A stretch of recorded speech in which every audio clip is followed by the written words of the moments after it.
Hey, Boone! You were late today, weren't you? Why the hell are you going to lunch with everyone else? You don't get lunch today. Pick up your damn phone. You owe me an hour. You can't seriously think you get a lunch after showing up late. Good afternoon, Mr. Abrams. Apologies. I left my seat for a few minutes to call the hospital to check on the old lady this morning. I'll be back immediately. I see. That's right. Your excuse for being late today was that you were helping someone in a medical emergency, wasn't it? Something about some old hag collapsing while you were on your way to work? You gave her CPR and sat in the back of the ambulance with her. Did I miss anything? That's how it went, right? That's right. There was an old lady lying on the floor at the train station. She looked seriously unwell. I tried speaking to her, but she was unresponsive, so I performed CPR. Luckily, she came around, and then I called an ambulance. Is this seriously the story you're going with? Even high school kids don't use crappy excuses like this anymore. You should have just said you overslept. I might have actually believed you then. Mr. Abrams, it's the truth. I understand it might sound like an excuse because it's not exactly the sort of thing that happens every day, but it's true. I never imagined I'd get wrapped up in something as dramatic either. Yeah, I've heard enough. I get the gist of your story now. I just don't believe it, truant boy. Truant boy Boone! It's got a ring to it! You're a real pansy, you know that, truant boy? You call yourself a man? You always try to evade responsibility like some pitiful worm. It really grinds my gears. The way you go around the office with that stupid grin on your face, brown-nosing everyone. You're such a suck-up. Why not just be a man about it and admit what you did? To top it off, you tried pulling the wool over my eyes with the lamest excuse I've heard this decade. Don't you feel embarrassed? It's not really like that. Look, you can't even defend yourself properly. Why? Because I'm right. You're surprisingly stupid for someone who graduated from the world-famous Peeps University. Did you bribe them for your degree? Anyone can see you only got hired at this company in the first place due to the university you studied at. You're not fooling me though, truant boy. I'm a firm believer in meritocracy. I'll get rid of anyone who doesn't make the grade without thinking twice. Even if you can study, what use is it if you can't apply it in the real world? You're playing with the big boys now, truant boy. You should have tried harder. I'm sorry, Mr. Abrams. I'll do my utmost to ensure I live up to your expectations from now on. Don't kid yourself. I don't expect anything from a dud like you. I already recommended the top brass fire you, so it's too late anyway. What? I'm gonna get fired? Surely no matter which way you look at it, this is going overboard. Why? Think about it. Being late signals a poor attitude towards work and disrespect towards the company. I'm a section manager, and 90% of the people I recommend for the chopping block end up being sent packing. At the very least, can you put in some effort before your dismissal notice comes? Use this as your final opportunity to do some good work for a change. Try not to let Peeps University down by becoming a complete failure. They're counting on you, truant boy.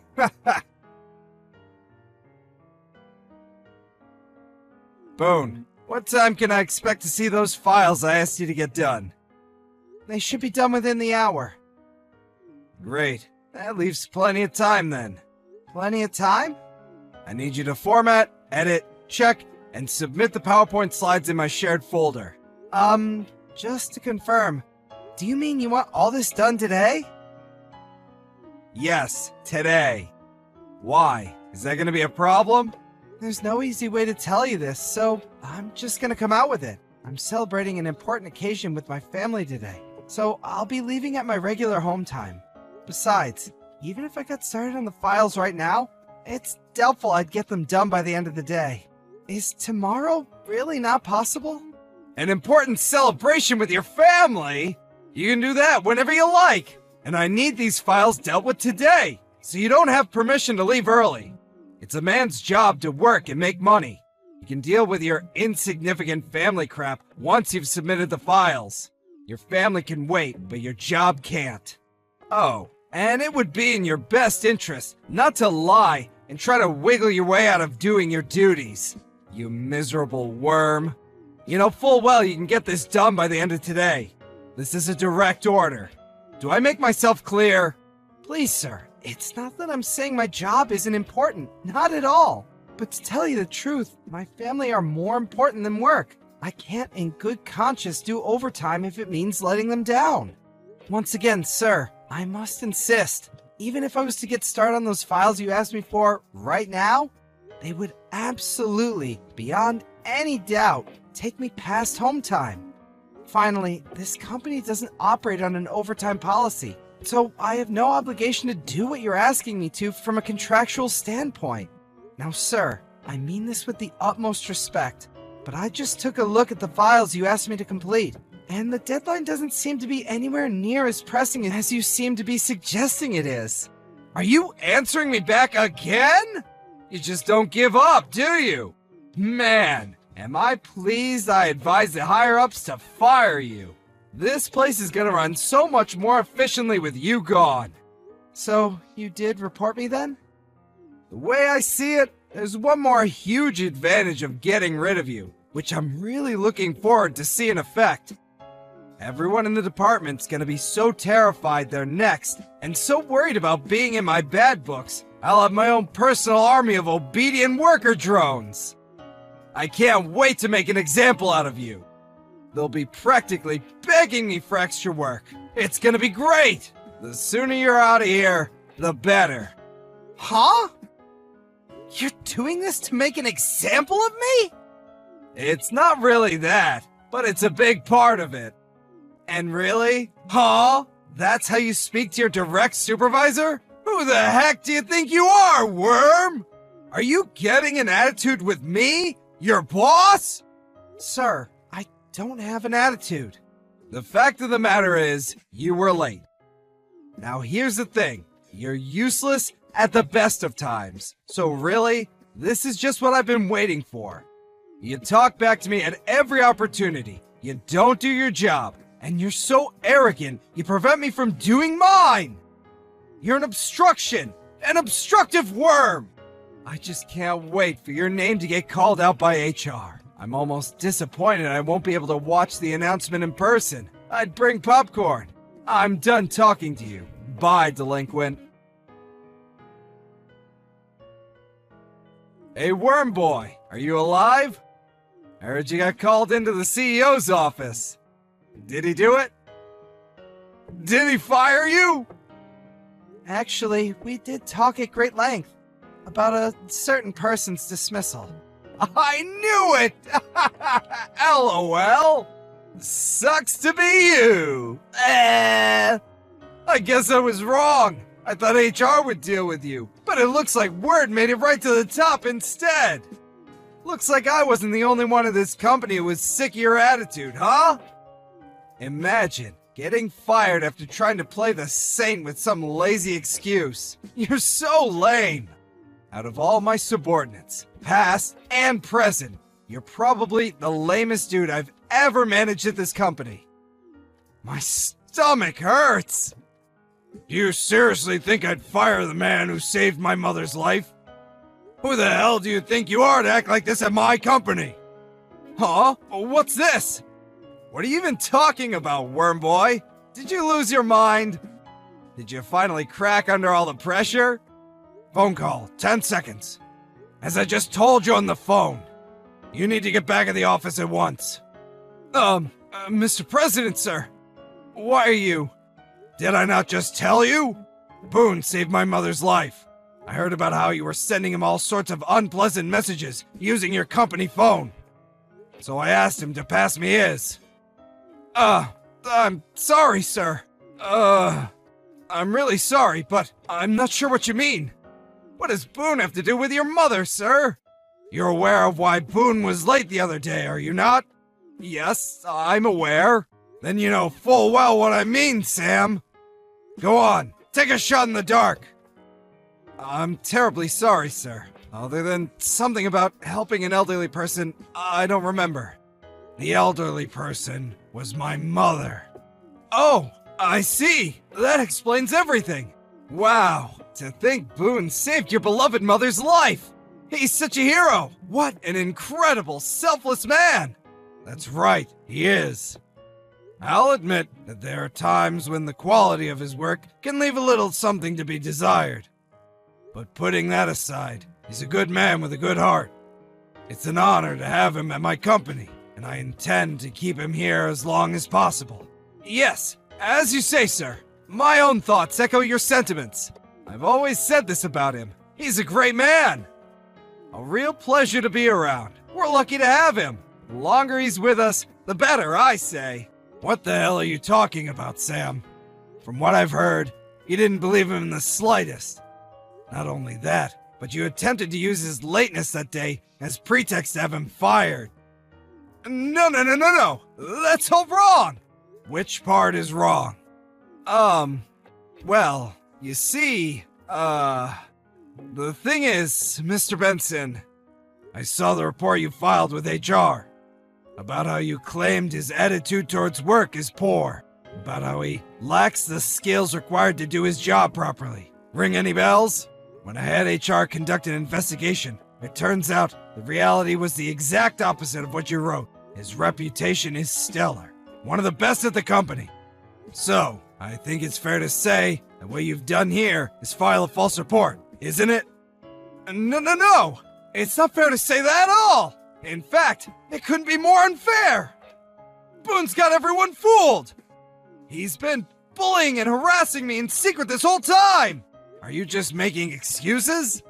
That's funny. Judging from the chat logs, I could have sworn you hated people who try to worm their way out of things and dodge responsibility. You call yourself a man? And please, Boone bullying and harassing you? Do you have a shred of evidence to back that up? By that, do you mean he just had the courage to correct your mistaken opinions? Are subordinates not supposed to give their opinions to the boss? I'm sure that's the world you'd like to live in. Are your staff disqualified from telling you what they think? Or being honest when they're not capable of doing something simply by the virtue of the fact that they're lower down on the chain of command than you? Does your job consist of treading on and oppressing subordinates more talented than yourself? No, not at all. Please, sir, I'm being set up. To make matters worse, I've had reports from HR that you've been throwing your weight around the other employees in the department too? I've received several reports that you've tried to make an example of Boone to keep your other employees in line, and people have been treading on eggshells around you. I haven't just heard this from one or two people either. Almost all of the employees in your department are concerned and dissatisfied with the way you've been conducting yourself lately. What's your excuse this time? Mr. Benson, I'm deeply sorry. I accept what you say, and there may be some room for improvement in the way I conduct myself at work. I won't make an excuse. What I've done is inexcusable, which is why I'm begging you, please, to be merciful and make my punishment as lenient as you can. You admit wrongdoing then? That you submitted a false report against another employee? That you abused your position of authority at this company to make the working environment needlessly stressful and difficult for your employees? Yes. I'm deeply sorry, sir. I see. That's good. If you admit wrongdoing, I'm satisfied. Mr. President! Thank you so much! However, just because I'm satisfied with your admission doesn't mean you're getting away with it. I only meant I'm satisfied with the matter that Boone is now settled. That said, there's the matter of all the other employees you hounded and harassed into resignation. What do you have to say for yourself about that? Excuse me? That's right. A large number of employees from your department handed in their resignations recently. I made sure to receive testimonies regarding your conduct from every single one of them. Testimonies claiming you were harassing them. Every single one of them. I don't know a thing about that. The timing was perfect. Just as you were about to call into my office to discuss the issue of mass resignations, I got word on how you'd been acting towards Boone. Tell me, Sam, where are you right now? You're awfully late. What's taking so long? I've been rushing back to the office the moment you called me. I'm so sorry, sir. I'm going as fast as I can. I'll be there really soon. Please, just hold on a little longer. You wouldn't lie to me, would you, Sam?